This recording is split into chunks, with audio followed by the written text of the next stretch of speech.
I found it because I was looking for $250. It all depends on how you view it. Our marriages today are deteriorating at such a high rate, not because we no longer get along, but because we have lost sight of the purpose and prosperity of the marriage covenant. Most people today view marriage as a means of looking for love, happiness, and fulfillment. Make no mistake about it, those things are important. Those things are critical. They are just not the most important or the most critical. Yet because we have made second things first, as important as second things are, we are having trouble finding anything at all. Before we conclude our time together in this marriage guide, I want you to view marriage from a different perspective. I want you to see it differently. Marriage is a covenant. It is a covenantal union designed to strengthen the capability of each partner to carry out the plan of God in their lives. Marriage matters. God's description of marriage. Let's begin by looking at Malachi.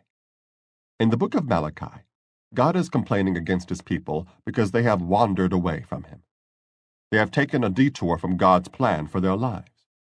One of God's complaints is found in chapter 2, verses 13 and 14. We read, "This is another thing you do. You cover the altar of the Lord with tears, with weeping and with groaning, because he no longer regards the offering or accepts it with favor from your hand.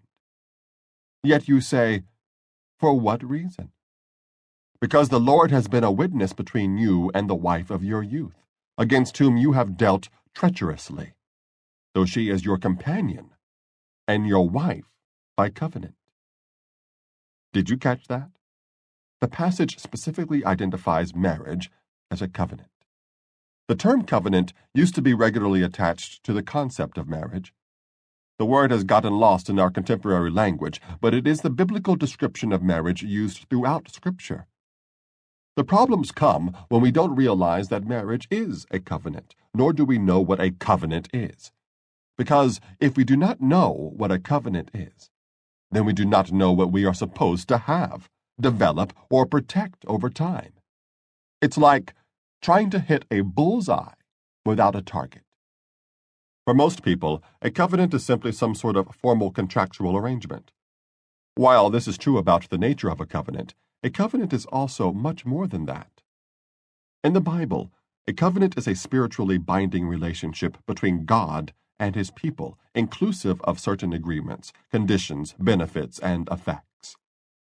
Whenever God wanted to formalize his relationship with his people, he would establish a covenant. There are a number of these agreements in the Bible, such as the Abrahamic covenant, the Mosaic covenant, the Davidic covenant, and the New Covenant. These are formal arrangements that are spiritually binding in a legal capacity between God and his people.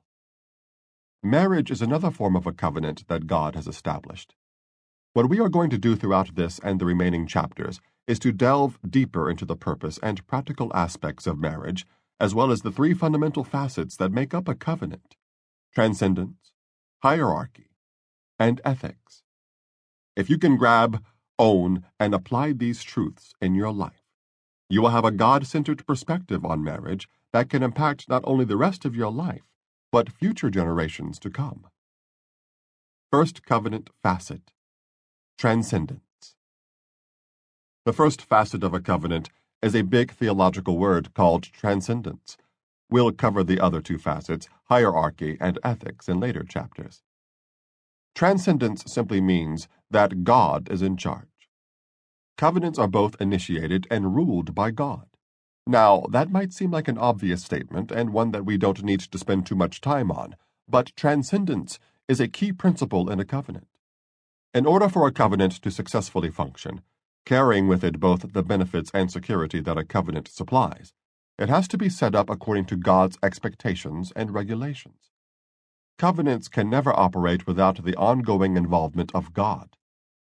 Biblical, spiritual, and theological covenants assume God's integration into every aspect of the covenantal relationship in order for that covenant to work. When the practical realities of God are dismissed from the marital covenantal relationship,